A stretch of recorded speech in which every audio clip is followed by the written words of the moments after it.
time of recording this, 869 episodes of Doctor Who have been produced. It started in 1965. It was meant to be a children's programme, of historical interest. It quickly became a fan favourite.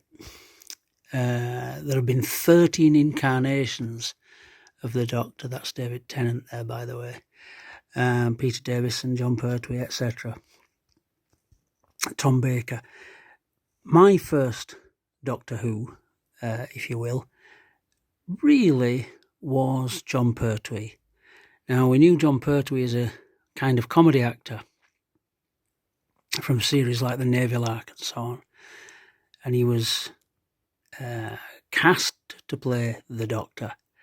And he brought a sort of a energy and authority to it that was quite compelling. And he also brought, considering he was quite a mature fella at the time, he brought a bit of a man of action element to it and a fascination with gadgetry that brought a new dimension to the show. And again, the influence of colour television was clear, and the colourfulness of things started to become more evident, like his yellow car that he used to drive around in and so on.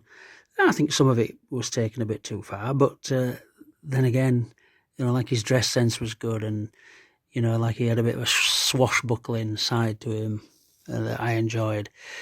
And then, of course, just as I was getting properly into it, the regeneration thing, which I wasn't that much aware of. I thought, well, I don't understand how it's a different fella playing Doctor Who. And we didn't have the internet, we didn't have YouTube to check these things back then. You might ask at school, ask a few friends at school, what's it all about? How come it's a different man playing Doctor Who and all this?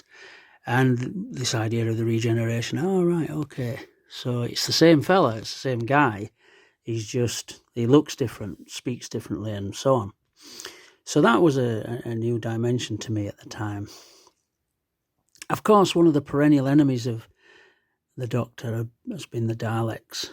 And one of the main things that sort of adds, some people mock the Daleks, but one of the things that is quite frightening about the Daleks is how they speak.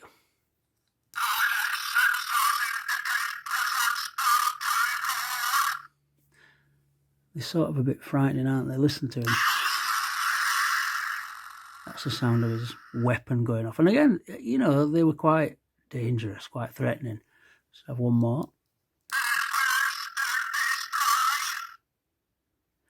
And what's the famous catchphrase?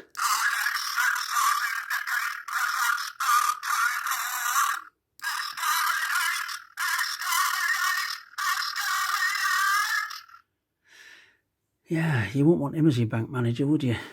So one of the first little things we got, Doctor Who related toys, were these Rollikins Daleks. Now they've got a ball bearing underneath, and they used to have plastic accessories, like the weapon and the eye and all that kind of thing, but they've long gone. But these are from my childhood, mine and my brother's. There's Tom Baker as well, by the way, in the background from BBC product, and a more recent Dalek that's quite detailed and quite nice. So yeah, an incredible series, with incredible scope. It's taken some hits in recent years in terms of people criticising a female Doctor and this kind of thing. But then again, you've got to take risks with a show like this. After doing so many episodes to try and keep it fresh and exciting, they have to take risks. Not everything that they do works. But I do remember seeing my very first episode in colour and being impressed, with how it looked. One of the other things, the theme music, Ron Grainer. Theme music really catches the imagination, and they revamp it every now and again. But it's still the same theme going right back to the beginning. So yeah, an iconic series produced by the BBC. Long may it continue, and keep evolving and taking risks. Oh, and there's an interesting sort of footnote. The Peter Cushing films? There were 2 films starring Peter Cushing. Again, a really good actor, in my opinion. Played it well. He's sort of playing an incarnation of the first Doctor. it's a bit incongruous. It doesn't quite fit in with the normal run-of-the-mill nature of it, and Bernard Cribbins was in certainly one of them. So there was a light touch in some of them, in one of them. But again, you know, as kids, we thought they were amazing. And I never went to see them at the cinema, those, but I saw them on television many years again before I saw them in colour. Quite good for what they are, you know, especially the first one, I think. I quite enjoyed the first one. It's got quite a science fiction aspect to it.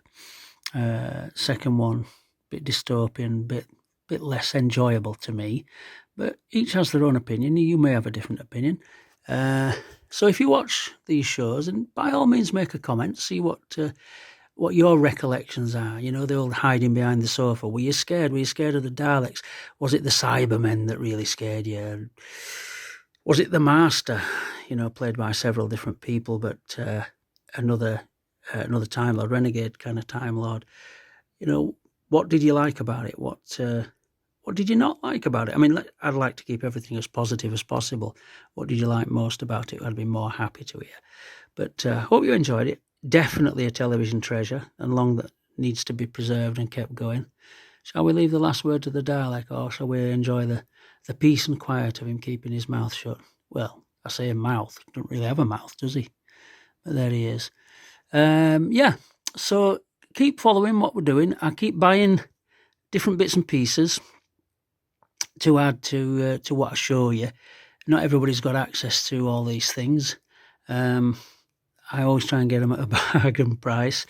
I've just got this from eBay and paid next to nothing. I was shocked, really. I got the TARDIS and the two figures. I'll get some batteries for this, and at some point I'll let you listen to it. I don't quite know. I imagine it makes the TARDIS launching and landing sound, and the light definitely flashes on top, but I've only just got this, so I've not seen it in operation. So I hope you enjoy these little videos of my reminiscences, why I treasure these series. They're only short. I don't pretend to be a profound filmmaker, but each and our own memories are our own, and sharing them is quite a nice thing, I think. Enjoy. Stay in touch.